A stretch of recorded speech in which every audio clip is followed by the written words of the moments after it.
Laissez-moi prier, on va entrer dans le message directement.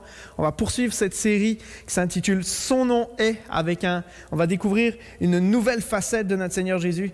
Seigneur, je te prie ce matin, manifeste-toi, Seigneur, comme toi seul tu sais le faire dans nos vies. Agis, Seigneur, dans nos pensées. Agis, Seigneur, dans nos vies. Agis dans nos maisons comme tu veux le faire, Seigneur. Nous voulons te laisser la place. Seigneur, je prie que tu puisses prendre toute la place, Seigneur, ce matin. Que tu puisses te révéler à nous, que tu puisses parler à travers ton esprit qui agit dans nos vies. Parle par ta parole, Seigneur, qui est proclamée ce matin. Seigneur, je te prie de me permettre de partager ce message de la meilleure manière qui soit aussi, pour qu'il soit compréhensible, qu'il soit reçu. Seigneur, je prie que les cœurs puissent être ouverts, que nos oreilles puissent être ouvertes, Seigneur, attentives à ce que tu as à nous dire. Je crois, Seigneur, que plusieurs ont à recevoir quelque chose de toi ce matin, que tu veux te révéler dans toute ta bonté envers plusieurs ce matin qui ont une attente devant toi. Alors, Seigneur, nous réclamons, Seigneur, cette manne qui vient du ciel, cette parole qui vient nourrir notre âme. Dans le nom de Jésus, nous te prions. Amen. Amen. Vous savez, si vous regardez la presse, vous regardez les médias, moi je suis frappé de voir le nombre d'articles qui s'enchaînent. On écoute la radio, tu écoutes la télévision, tu regardes les publicités, de plus en plus de campagnes pour lutter contre toutes sortes de détresse psychologique, les articles qui s'enchaînent. Encore un, avant-hier, je lisais ça date du 18-19 mars, c'est diffusé sur la chaîne RDI. Le titre, vous avez une image qui apparaît à votre écran. Le titre de l'article, c'est « Après les mesures sanitaires s'enchaînent les SOS en santé mentale ». De plus en plus d'articles qui nous parlent de ça. Le début de l'article nous dit ceci. « Ils ont été des dizaines de milliers au pays dans la dernière année à se tourner vers les lignes de soutien psychologique pour partager leurs inquiétudes sur la COVID-19, mais aussi leurs problèmes de couple, leurs problèmes familiaux, leurs pensées suicidaires ainsi que leur situation de dépendance à l'alcool ou à la drogue. Ce ne sont que quelques-unes des situations les plus souvent mentionnées dans les quelques 443 000 appels reçus au service de consultation téléphonique pour des problèmes psychosociaux au Québec, soit la ligne Info Sociale 811. Depuis le début de la pandémie, les intervenants psychosociaux du service ont été inondés d'appels comme partout ailleurs au pays. C'est l'une des tendances les plus marquantes de notre analyse de données pan-canadiennes sur la santé mentale. On entend ça partout et c'est une réalité, c'est se mentir. Honnêtement, ce matin, entre nous, là, vous qui êtes à la maison, c'est se mentir que de dire que l'isolement, que de dire que le stress, que de dire que le surplus de travail. Je parlais avec des commerçants dernièrement, tout le travail que la pandémie a ajouté sur leurs épaules, toute la charge de stress, la pression que ça peut donner, l'incertitude, c'est se mentir que de dire que tous ces changements-là, toutes les contradictions aussi qu'on entend, telle mesure versus telle mesure, tel pays dit ceci, telle personne dit cela, telle chaîne YouTube dit ci, telle page Facebook dit ça, tel spécialiste, peu importe, tout le monde se contradit. C'est se mentir que de dire que toutes les contradictions qu'on a en face de nous n'ont aucun effet sur nous, n'ont aucun effet. Honnêtement, je vous le dis ce matin, là, très sincèrement, je parle pour moi, là, je suis fatigué de tout ça. Je suis fatigué de tout ça et très honnêtement, je compatis. Je compatis avec ceux qui souffrent de détresse psychologique profonde, de moments de dépression, d'anxiété. Je compatis avec vous. Vous vivez toutes sortes d'émotions et pour toutes sortes de raisons, bien sûr, mais parfois, trop, c'est trop. La réalité, c'est trop. On a l'impression d'être complètement submergé, de ne pas savoir comment s'en sortir, pour toutes sortes de raisons. Peut-être que pour vous, ce matin, c'est extrêmement souffrant de ne voir personne. Vous voyez personne depuis un certain temps. Pour certains qui ont l'habitude d'être plus réservés, qui se rechargent dans la solitude, ça va, c'est correct, vous vous occupez de différentes manières, puis ça vous fait du bien. Mais pour d'autres, c'est extrêmement souffrant. Puis on compatit avec vous ce matin. On compatit réellement. Peut-être que pour toi, ta peine à toi, elle vient du fait que ta famille vivait déjà des défis. Ton couple avait des problèmes. Ton couple avait toutes sortes de difficultés avant la pandémie, mais maintenant, ça fait que s'amplifier. Puis les distances se sont créées entre les personnes de ta famille et toi. Ta peine à toi, elle provient de ça. Ton cœur est déchiré par ça. Peut-être que ta souffrance à toi, c'est ton passé. C'est ton passé, c'est dans la solitude, dans tout ce chamboulement, ces changements-là, ton passé, la honte, il y a peut-être quelque chose que tu portes depuis longtemps, une culpabilité qui te colle à la peau et ta peine à toi, ta détresse à toi, elle vient de ça. Et c'est important, on en parle ce matin parce que la Bible ne cache absolument rien de ces moments où j'ai envie de dire trop, c'est vraiment trop, où la détresse intérieure, elle est telle qu'on n'a aucun mot pour décrire la peine qu'on porte à l'intérieur de nous. Excusez-moi, chat dans la gorge. Je pensais à ça cette semaine en réfléchissant à tout ce qu'on peut lire dans les médias, à voir toute la question de la détresse, le problème de santé mentale, la détresse psychologique, toutes ces choses qui viennent être amplifiées par la pandémie qu'on traverse actuellement, toutes ces choses qui nous font penser. Moi, ça me fait penser à Anne dans l'Ancien Testament. Si on va dans 1 Samuel 1, les versets 4 à 18, je vais vous lire, c'est une longue portion de texte, mais la Bible ne cache rien de ces moments. La Bible ne perd pas l'occasion de nous présenter ces moments. Cette femme, Anne, souffrait tellement profondément de ne pas pouvoir porter d'enfant. Et à ce moment-là, elle est là, il n'y a plus de mots. Il n'y a juste plus de mots. On lit le passage. Le jour où Elkana offrait son sacrifice, il donnait des portions à sa femme Pénina et à tous les fils et à toutes les filles qu'il avait d'elle. Mais Anne, il donnait une portion double. Car il l'aimait, même si l'Éternel l'avait rendue stérile. Sa rivale la provoquait et la poussa à s'irriter de ce que l'Éternel l'avait rendue stérile. Verset 7. Toutes les années, il en allait de même. Chaque fois qu'Anne montait à la maison de l'Éternel, Pénina la provoquait de la même manière. Alors elle pleurait et ne mangeait pas. Verset 8. Son mari Elkana lui disait, « Anne, pourquoi pleures-tu et ne manges-tu pas ? Pourquoi ton cœur est-il attristé? Est-ce que je ne vaux pas plus pour toi que 10 fils ?» Anne se leva, après que l'on eut mangé et bu à Silo. Le prêtre Élie était assis sur son siège, près de la porte du temple de l'Éternel. Verset 10, l'amertume dans l'âme, elle pria l'Éternel et pleura abondamment. Elle fit le vœu suivant. « Éternel, Maître de l'univers, si tu consens à regarder la détresse de ta servante, si tu te souviens de moi, si tu n'oublies pas ta servante et lui donnes un fils, je le consacrerai à l'Éternel pour toute la durée de sa vie et le rasoir ne passera pas sur sa tête. » Verset 12. Comme elle restait longtemps en prière devant l'Éternel, Élie observa sa bouche. Anne parlait dans son cœur et ne faisait que remuer ses lèvres. On n'entendait pas sa voix. Élie pensa qu'elle était ivre et lui dit « Jusqu'à quand seras-tu ivre? Va cuver ton vin. » Et Anne répondit « Ce n'est pas cela, mon Seigneur. Je suis une femme à l'esprit abattu. Je n'ai bu ni vin, ni boisson enivrante, mais j'épanchais mon cœur devant l'Éternel. Ne prends pas ta servante pour une femme légère, car c'est le trop-plein de ma douleur et de mon chagrin qui m'a fait parler jusqu'à présent. » Il n'y avait pas de symptômes visibles pour Anne. Quand on lit ce passage, c'est dramatique ce qui se passe. Il n'y a aucun symptôme visible, il n'y a aucun symptôme physique. Mais la détresse intérieure de Anne est tellement profonde, tellement intense, qu'elle n'est même plus capable de prononcer des mots. Elle n'est même plus capable d'exprimer ce qu'elle ressentait avec des mots. Ça ne sortait plus avec des mots. C'était juste des murmures, des sanglots qui sortaient de sa bouche. Et peut-être que ce matin, vous écoutez ce message, vous allez écouter ce message dans quelques temps, quelqu'un va vous partager ce message et vous vivez personnellement ce genre de moment où il n'y a pas de mots pour décrire la détresse que vous vivez. Par moment, là, vous rentrez chez vous et il n'y a juste pas de mots. La souffrance devient comme une sorte de prison pour vous quand vous êtes chez vous. Peut-être que vous vivez un de ces moments où c'est trop, c'est trop. Et j'aimerais vous dire ce matin que Dieu ne reste pas insensible à ces moments-là. Et c'est ce que la Bible nous dit. Face à nos détresses psychologiques, Dieu n'est pas détaché, n'est pas éloigné.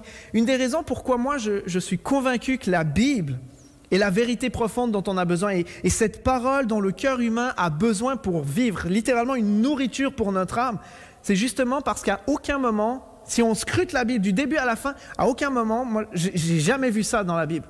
Un texte où la Bible embellit ou minimise les faits. En réalité, dans la Bible, une des choses que j'aime, c'est qu'on ose appeler un chat un chat. On ose appeler une détresse une détresse. On ose parler des vraies affaires. Et oui, Elkana avait 2 femmes. Peut-être vous l'avez remarqué.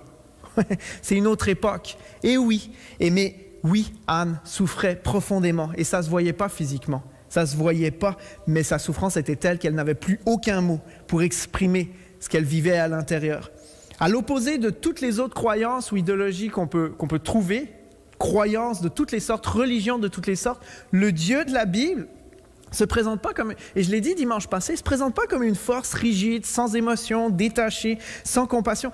Quand le Dieu de la Bible, le Dieu dont on parle ce matin, notre Dieu, celui qu'on proclame à chaque dimanche, à chaque fois qu'on se rassemble en tant qu'Église. On ouvre sa parole, on parle de lui, on le présente. Ce Dieu-là, lorsqu'il se présente à nous, en Jésus, lui, il s'abaisse, il n'est pas loin, il n'est pas détaché, il s'abaisse pour nous rencontrer en personne, pour venir vers nous, en nous démontrant qu'il est sensible à notre souffrance, en nous démontrant qu'il est sensible à nos détresses. Si quelqu'un souffre de détresse psychologique, et ça, j'en parle ce matin parce que souvent c'est un tabou dans l'Église. C'est quelque chose qu'on n'ose pas adresser. La question de l'anxiété, la question de la dépression, on entend beaucoup parler de ça dans les médias. Le monde autour de nous en parle énormément, mais nous on en parle très très peu. Pourtant la Bible en parle abondamment. C'est important de prendre ça au sérieux. Dieu prend ça au sérieux, c'est important. Et je veux faire juste une petite parenthèse ce matin. Peut-être que vous vivez toutes sortes de symptômes depuis le début de la pandémie, c'est difficile, c'est devenu plus lourd. Peut-être qu'avant, tu étais sujet à des dépressions, à toutes sortes de choses. On t'a peut-être même pointé du doigt dans le passé en disant, ben voyons, et foi, Dieu, la dépression et Dieu, ça marche pas. La réalité, c'est que la dépression, c'est une maladie. L'anxiété, c'est une maladie. C'est une maladie, c'est quelque chose qui doit être traité, c'est quelque chose qui doit être pris au sérieux. Fait que ce matin, la petite parenthèse, là, si tu as besoin d'aide, si ton médecin t'a prescrit une médication, si ton médecin t'a prescrit quelque chose, peut-être que tu as besoin de parler à quelqu'un, fais-le, fais-le. Ne prends pas ce message comme une licence pour dire « Ah, j'ai plus besoin d'être aidé, j'ai plus besoin de médicaments. » C'est pas ça qu'on dit ce matin, pas du tout. C'est quelque chose de sérieux, ça doit être pris au sérieux, ça doit être traité. Donc si on t'a donné une prescription, prends tes médicaments, prends-la au sérieux. Et le plus important par contre, j'aimerais te dire ce matin, c'est qu'à travers tout ce que tu vis, celui ou celle qui vit des moments comme ça, un des plus grands drames, c'est de penser qu'il n'y a rien au bout du tunnel, que c'est juste, ça va rester comme ça. Je veux te dire ce matin, il y a une sortie. Il y a une sortie à ça. C'est pas la finalité de ta vie que tu vis actuellement si tu passes par des moments de détresse. Très, très important. Je ferme la parenthèse. La réalité, quand on parle de détresse psychologique, c'est que le monde autour de nous, le monde qui nous regarde comme moi, je vis des détresses à l'intérieur de moi, ça se voit pas. Ça se voit pas. On a tendance à minimiser. On ne voit pas ce qui se passe à l'intérieur des gens.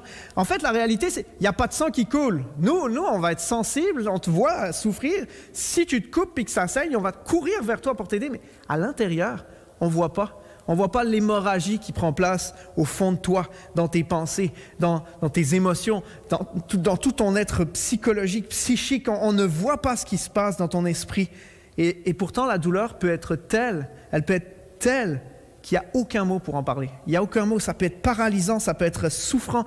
Et réellement, je veux te dire ce matin, j'ai compassion de toi, mais Dieu ne minimise pas. Dieu ne minimise absolument pas ce que tu vis. Nous, on a tendance à minimiser. C'est le premier réflexe de Élie. Si on retourne vers Anne, dans ce temple-là, Élie, là, c'est un homme de Dieu. Il voit Anne dans sa souffrance, il voit Anne en train de murmurer, de gémir en silence pendant des heures. Puis le premier réflexe d'Élie dans le temple, c'est de penser qu'elle était ivre ou complètement folle. Arrête ça, arrête. C'est quand tu vas finir de cuver ton vin, arrête ça. Il ne comprend absolument pas. Et dans ces moments-là, ça, c'est la chose la plus dommageable. C'est que tu souffres à l'intérieur, tu souffres profondément, mais à cause de ce que tout le monde pense ou ne pense pas, ou du fait que le monde autour de toi a tendance à minimiser ou ne pas comprendre, et toi, en plus de ça, tu es dans une période où tu n'arrives pas à exprimer avec des mots ce qui se passe, parce que trop, c'est trop, tu n'es même plus capable de mettre des mots sur ce qui se passe, tu finis par te retrouver emprisonné dans ça, parce que personne ne peut comprendre. Une des choses que moi j'ai vécues il y a quelques années, puis je veux être très très transparent avec vous, là, c'est les confessions d'un pasteur ce matin encore une fois, mais je veux dire encore une fois, moi, je suis tanné de parler tout seul à une caméra ce matin. Je vous le dis très très très sincèrement.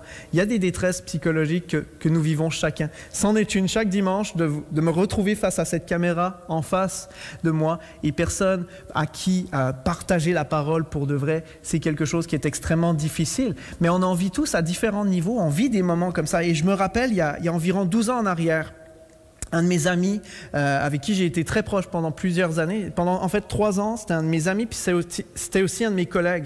Quand j'étais en formation d'horticulture, il y a plus de 15-16 ans en arrière, j'étais dans cette formation-là, puis j'ai passé littéralement 3 ans, 9h30 par jour avec cet homme-là. On était en binôme, on était la seule équipe à toujours travailler ensemble. 9h30 par jour à parler de tout et de rien, de la pluie, du beau temps, à parler de la foi, à parler de toutes sortes de choses, parler de nos familles, parler de nos défis, parler de nos hobbies, de ce qu'on aimait faire, de ce qu'on n'aimait pas faire. Et cet homme-là s'appelait David, c'était un de mes amis, c'est devenu de fil en aiguille à force de parler de toutes sortes de choses. Je lui partageais ma foi, je lui partageais qui était Dieu pour moi. Lui parlait de toutes ses recherches, de toutes ses questions, de tous ses défis dans la dépression aussi. Puis à un moment donné, de fil en aiguille, a commencé à venir à l'église. Il venait à l'église avec moi 1 fois, 2 fois, il venait à la jeunesse, commençait à découvrir la Bible, à lire la Bible et à finalement donner sa vie au Seigneur.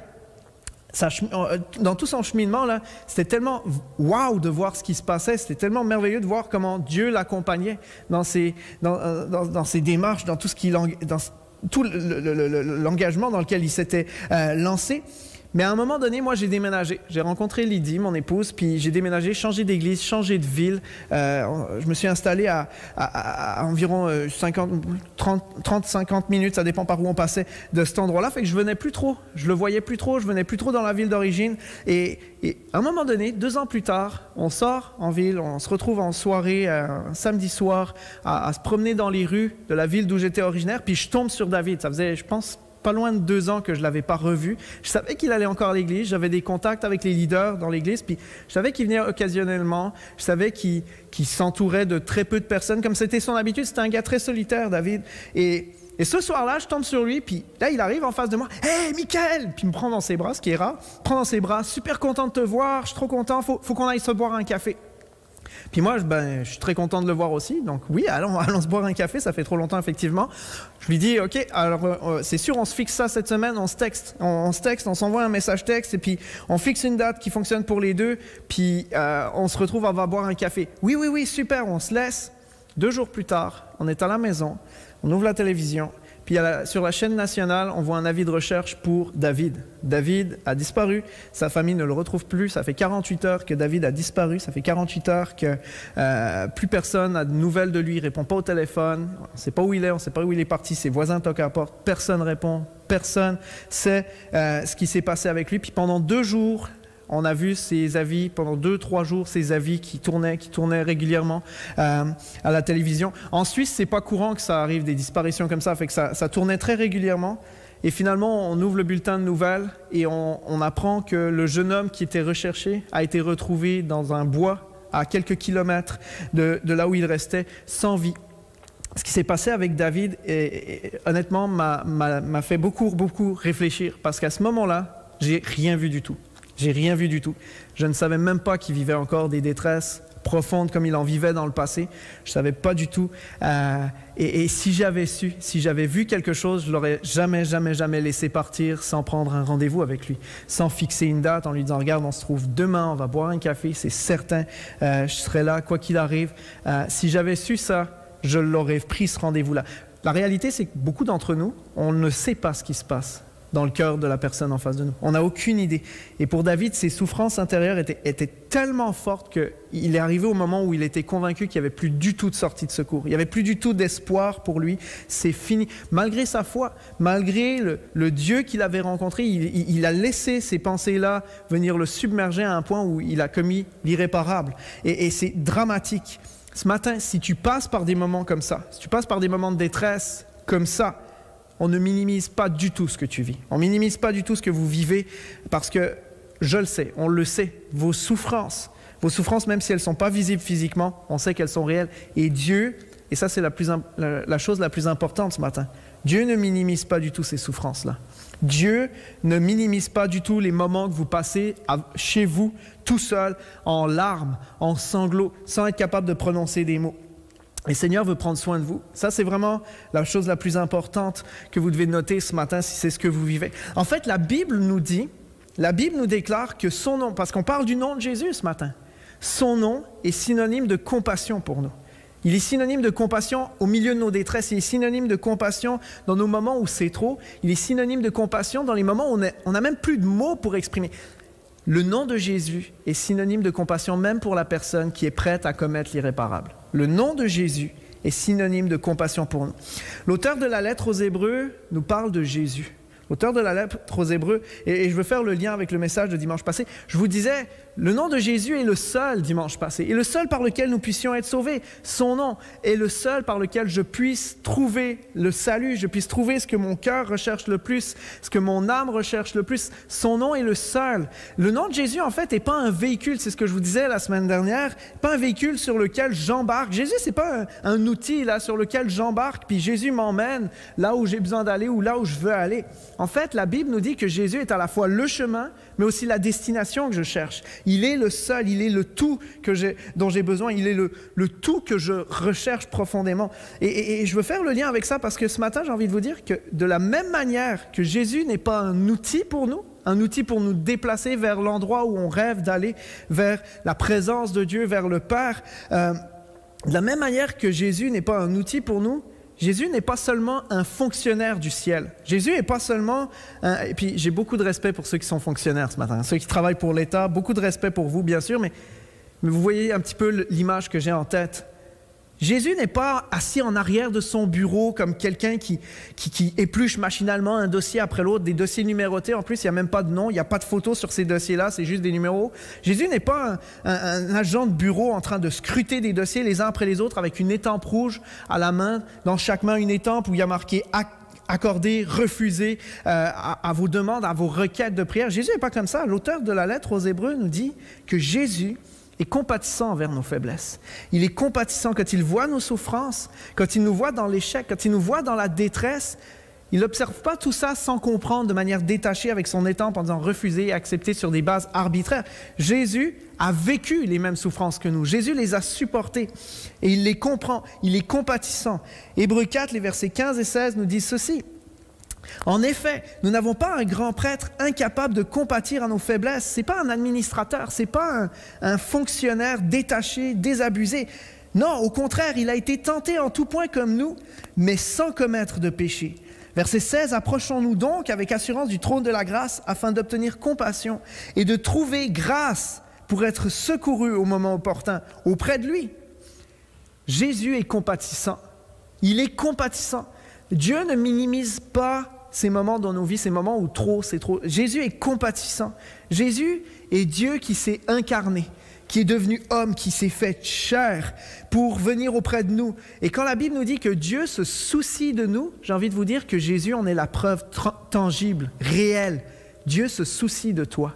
Comme Dieu s'est soucié de Anne dans le temple, alors qu'elle murmurait quelques mots. Puis si vous lisez 1 Samuel, vous allez découvrir comment Dieu a agi puissamment envers Anne, a accordé, a accepté ses prières et a répondu avec faveur envers elle.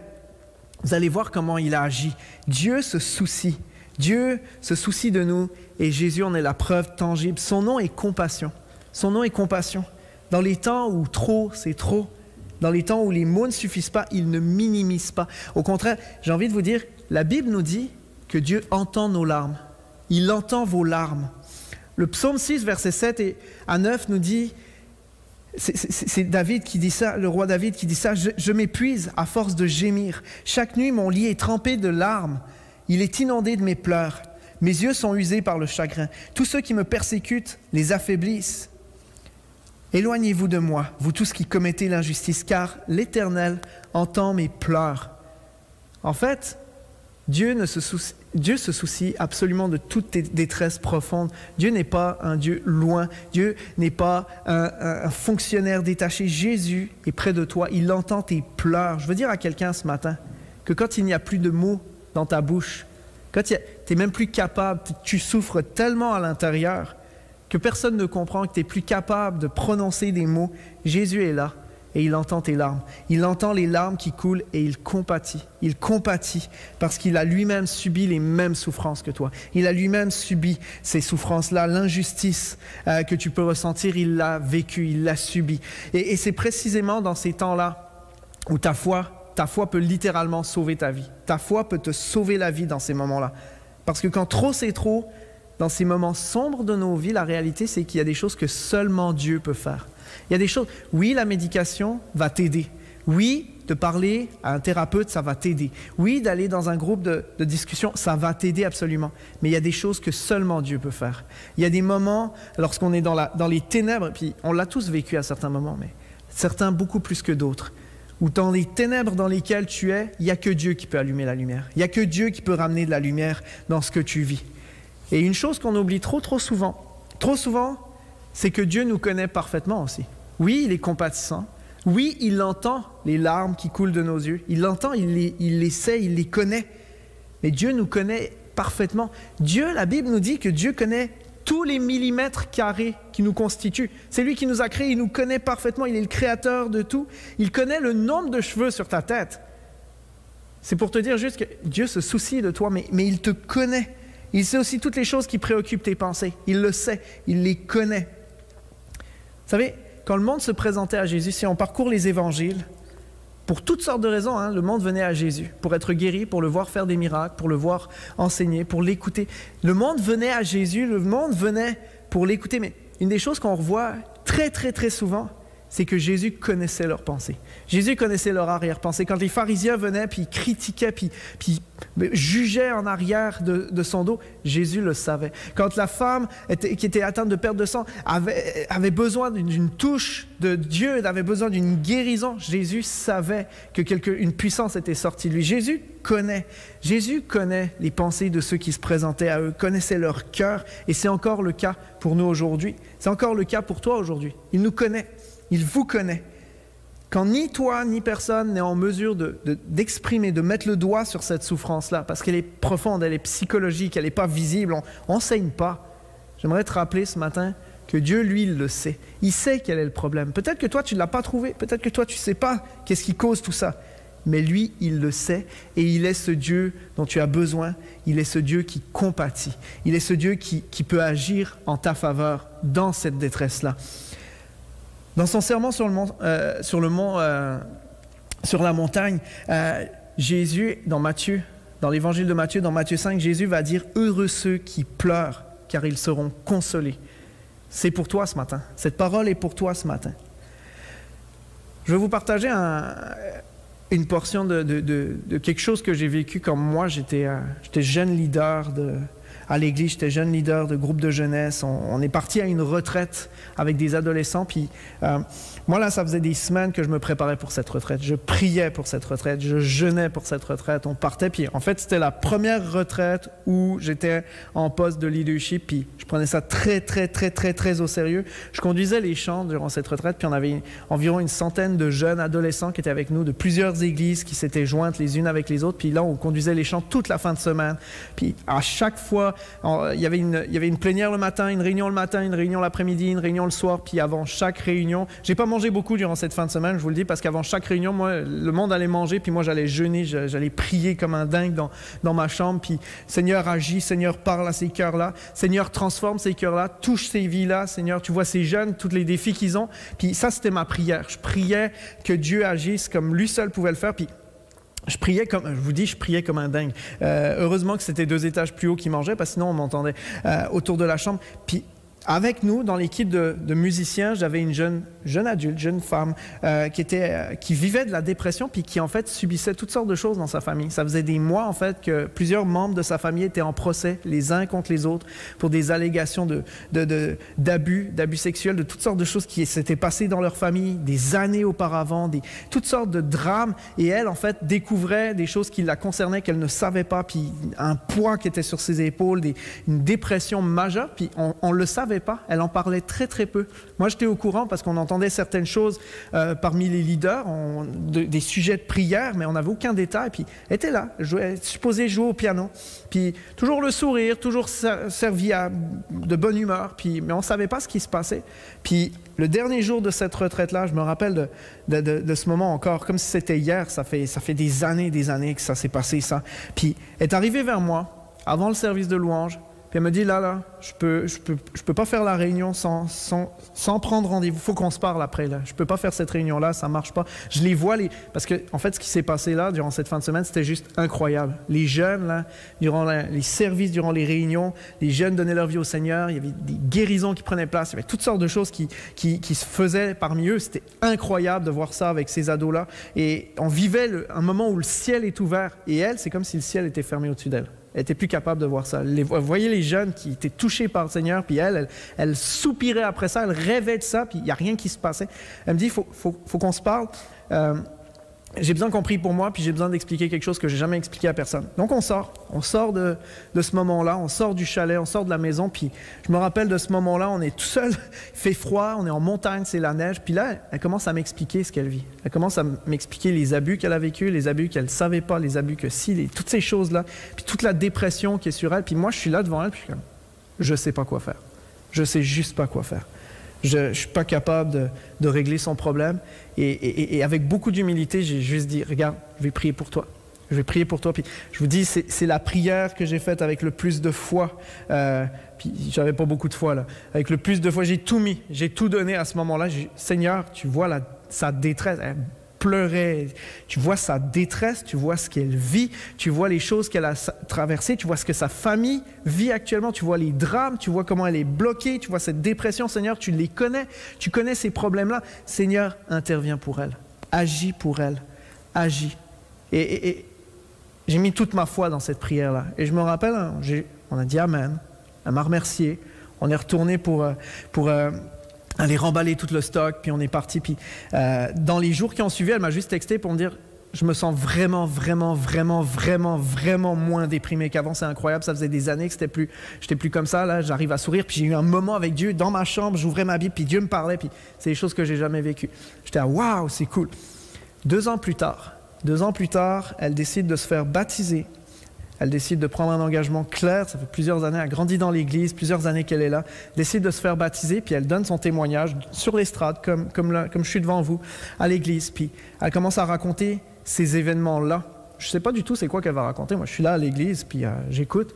Puis à un moment donné, elle commence à nommer précisément ce moment, qui a été le moment où tout a changé pour elle. Ce moment où Dieu l'a libérée de ses détresses, où Dieu l'a transformée. Ce moment où Dieu c'est vraiment le moment pivot dans sa vie où tout a changé, tout a été, non pas tout a été réglé en un instant, mais son cœur a été libéré. Les détresses psychologiques qu'elle vivait, qu'elle portait, la dépression qu'elle portait, l'anxiété qu'elle vivait à cause de tout ça, s'est évanoui là parce que Dieu a ouvert le ciel au-dessus d'elle, parce que Dieu a agi comme lui seul peut faire. Et Dieu veut le faire pour quelqu'un ce matin. Dieu veut le faire pour toi. Je vais appeler les musiciens à me rejoindre. Son nom est compassion. Le nom de Jésus est compassion pour toi. Le nom de Jésus est compassion dans tes détresses, dans tes difficultés, dans tes défis, dans ce que tu vis, dans les moments où c'est trop. Son nom est compassion. Il entend tes larmes. Il les entend quand il n'y a plus de mots. Il t'entend. Il t'entend malgré tout. Il connaît les recoins de ton cœur. Il connaît les recoins de tes pensées. Mais j'ai envie de terminer avec ceci. Il t'entend, il connaît tes larmes, mais il est avec toi dans la détresse. Il n'est pas juste détaché, il est là, il est là. Jésus est là pour nous supporter dans ces moments où les mots ne suffisent plus. Jean 14, les versets 15 à 18, Jésus va attester à ses disciples avant d'être crucifié, avant de retourner vers le Père, va leur dire, si vous m'aimez, verset 15, respectez mes commandements. Quant à moi, je prierai le Père et il vous donnera un autre défenseur. Dans certaines versions, vous allez lire un consolateur, afin qu'il reste éternellement avec vous. L'Esprit de vérité que le monde ne peut accepter parce qu'il ne le voit pas et qu'il ne le connaît pas. Mais vous le connaissez car il reste avec vous et il sera en vous. Je ne vous laisserai pas orphelin, je reviens vers vous. Jésus a fait cette promesse à ses disciples à ce moment-là. Il a fait cette promesse, moi je pars, je m'en vais vers le Père. Ce qui va se passer, c'est je vais payer la note pour tout le monde, je m'en vais vers le Père, c'est ce qui doit arriver. Mais je ne vous laisse pas seul, je vous envoie le Saint-Esprit, je vous envoie le consolateur, je vous envoie le défenseur. Le terme traduit là, par défenseur ou consolateur dans vos Bibles, c'est le mot paraklétos en grec, qui se traduit littéralement par consolateur ou avocat. Mais ce terme-là décrit l'idée de quelqu'un qui est appelé à l'aide, d'un assistant, quelqu'un qui est appelé aux côtés d'eux, quelqu'un qui va plaider la cause d'un autre. C'est littéralement, dans un sens plus large, c'est quelqu'un qui sera une assistance. C'est littéralement Dieu qui vient, qui te prend par la main, qui te saisit et qui marche avec toi, qui t'accompagne, qui est avec toi. Jésus a déclaré, Jésus a promis que nous avons accès à des ressources en Dieu, en lui, que seul lui peut donner, que seul le Saint-Esprit qui vit en toi peut te donner. Le Saint-Esprit qui vit en toi, dans la détresse, dans ces moments-là, le Saint-Esprit qui vit en toi, tu peux entendre sa voix te dire qu'il est là, qu'il est présent. Quand les mots manquent, tu peux entendre sa voix qui te rappelle qu'il est à tes côtés, il marche à tes côtés. Quand tu penses que tu ne vas plus pouvoir faire un pas de plus, parce que ça arrive à certains moments, je suis plus capable, j'en peux plus. Il veut te consoler, il veut te fortifier, il veut t'encourager. Et c'est une vérité qu'on oublie si vite aujourd'hui, surtout aujourd'hui, parce que, regarde, on reprend les médias, on essaye de régler la pandémie avec des moyens humains de toutes les sortes, là, le vaccin, toutes sortes de choses, les mesures. Et ça, c'est super, on est connaissant. Mais on est tellement connaissant qu'on oublie qu'on a besoin de Dieu. Puis en tant que chrétien, on est tellement connaissant, tellement habitué à avoir toutes les ressources à portée de main pour nous débrouiller tout seul, qu'on oublie que nous ne sommes pas seuls en Jésus, qu'on oublie que Dieu marche à nos côtés, on oublie le Saint-Esprit qui nous accompagne. On oublie ce paraclétos, cet assistant, cette présence de Dieu qui vit en nous, qui est avec nous. On oublie qu'il est ce paraclétos qui veut littéralement placer ses bras sous les miens quand je ne peux plus. Là, j'ai juste le goût de me laisser tomber pour me supporter, pour me porter. On l'oublie. Et si on est attentif à sa voix, parce que sa voix se laisse toujours entendre là, si on est attentif à sa voix, on entendra toujours le Saint-Esprit nous dire qu'il est là, qu'il nous comprend. Peut-être que le monde autour de toi minimise ce que tu vis, mais Dieu te comprend. Le Saint-Esprit te comprend, veut te dire qu'il te comprend. Si tu es attentif à sa voix, tu vas l'entendre te dire qu'il souffre avec toi. Il souffre avec toi parce que Jésus a traversé toutes ses souffrances déjà. Il souffre, il les comprend, il compatit. Il est ému profondément de voir ce qui se passe en toi. Si tu es attentif à sa voix, tu vas l'entendre te dire qu'il est possible de se relever. On va entamer un chant ensemble, on va prendre ce chant qui dit « Là dans le feu, il est à mes côtés, il marche avec moi quand je traversais le feu. » Et je veux t'inviter ce matin, sois attentif à sa voix. Sois attentif à sa voix. On vit tous des moments, je me rappelle, ça date d'il y a 3 semaines en arrière la dernière fois. J'étais dans mon bureau, je vous l'ai dit tantôt, c'est extrêmement pénible pour un pasteur que de devoir prêcher à une caméra et plus à des personnes. Nous, ce qu'on veut, c'est les gens, c'est pas les machines. On aime les gens, on veut pas des machines en face de nous. Et c'était un de ces dimanches-là où j'arrive à mon bureau, puis de nouveau, salle vide, juste les spots, l'enregistrement. Puis merci Seigneur pour la technologie, c'est un privilège de savoir que vous êtes ensemble, puis on est connectés ensemble, puis on célèbre le nom de Jésus, on ouvre sa parole, on proclame son nom comme ça. Mais qu'est-ce que j'ai hâte qu'on puisse se rassembler à nouveau? Qu'est-ce que j'ai hâte à ça?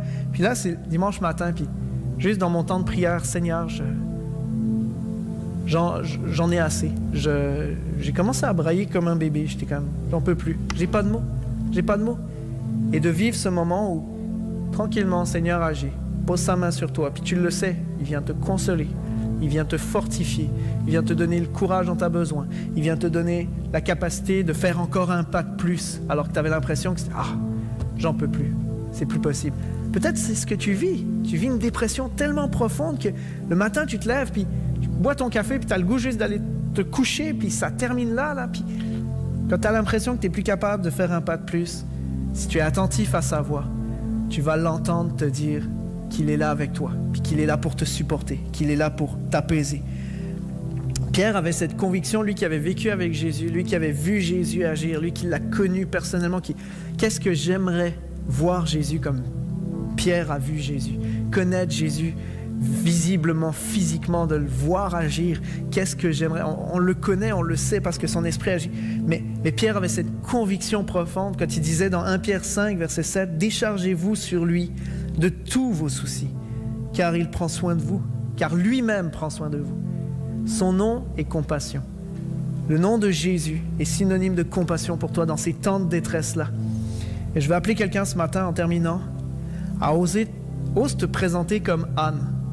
Peut-être que tu n'as pas de mots. Peut-être que ça fait un moment que tu ravales le moton, là, puis ça fait des semaines que tu dis « Ah, c'est correct, peu importe. » Tu vis des défis chez vous, tu vis des combats au travail, tu vis des choses intérieures qui viennent juste amener toujours un peu plus de détresse, mais tu ravales. Je veux t'inviter à oser laisser ça au Seigneur ce matin. Oser te présenter comme Anne s'est présentée, peu importe ce que les gens peuvent en penser. Avec tes sanglots, avec ce cri-là profond, avec tes pensées, avec ce qui reste de petits murmures que tu peux présenter au Seigneur, parce qu'il est sensible à tes détresses. Il est là, il t'entend, il est avec toi, il entend tes larmes, il est présent, il est ce paraclétos qui est là pour te supporter, te soutenir dans les moments où c'est trop, dans les moments où les mots te manquent. Je veux te rappeler tout ça ce matin. Jésus est compassion. Laissez-moi prier pour vous, puis on va chanter ce chant-là, puis je veux t'inviter à le proclamer pour ta propre vie. Il est là dans le feu avec moi. Il est à mes côtés. Il traverse le feu avec moi quand je suis là. Il ne me laisse pas tout seul en regardant. Je me rappelle, il y a quelques années, j'avais dit à quelqu'un qui était interné en service de psychiatrie, qui était plus capable, qui cherchait une solution du Seigneur, puis juste rappeler cette vérité, c'est que quand tu sors de l'église, il était venu me voir au bureau à l'église, puis quand tu ressors de l'église, puis que tu vas retourner dans ta chambre parce que tu dois retourner à l'hôpital, n'oublie jamais que Dieu, le Saint-Esprit, ne t'abandonne pas quand tu rentres dans l'ascenseur. Hein.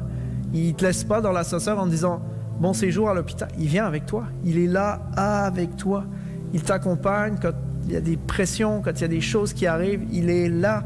Il est là dans ce feu-là. Fait que chante-le de tout ton cœur ce matin. Répands ton cœur devant lui quelques instants.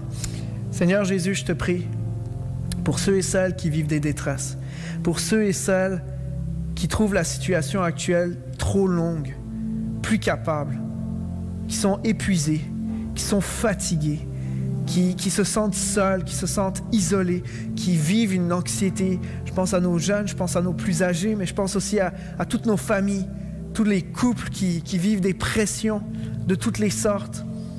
Le manque d'activité, le manque d'une fenêtre d'espoir sur qu'est-ce qu'on va pouvoir faire dans les prochaines semaines, prochains mois. Peut-être le manque de travail pour certains, le trop de travail pour d'autres. Seigneur, je te prie d'agir avec puissance, comme toi seul, tu sais si bien le faire. Comme tu l'as fait pour cette jeune femme que tu as délivrée alors qu'elle cherchait à te rencontrer, alors qu'elle cherchait une issue dans sa dépression. Comme tous ceux qu'on lit dans ta parole, toutes ces personnes comme Anne qui s'est répandue devant toi et envers qui tu as été favorable, tu as agi pour elle. Je prie pour ceux et celles qui vivent des drames familiaux actuellement, ceux qui vivent la maladie. Pose ta main sur eux, Seigneur. Ouvre le ciel au-dessus de leur tête, Seigneur. Permets-leur de voir la lumière. Permets-leur de voir, Seigneur, ta main à l'œuvre. Ceux et celles qui prennent de la médication et qui voient aucun effet, Seigneur, je prie que tu puisses agir pour que cette médication prenne effet et qu'elle fasse ce qu'elle est supposée faire, Seigneur, que tu puisses les sortir de ces symptômes de dépression, d'anxiété majeure. Je prie, Seigneur, que tu puisses donner du repos à ceux qui sont fatigués. Ta parole nous invite, Seigneur, à s'approcher de toi pour trouver du repos, parce que tu es le prince de la paix, parce que tu es venu pour restaurer ce qui était brisé. Seigneur, accorde du repos à celui ou celle qui endort mal, qui n'est plus capable d'endormir, Seigneur, pour toutes sortes de raisons. Agis, Seigneur, dans le nom de Jésus. Amen.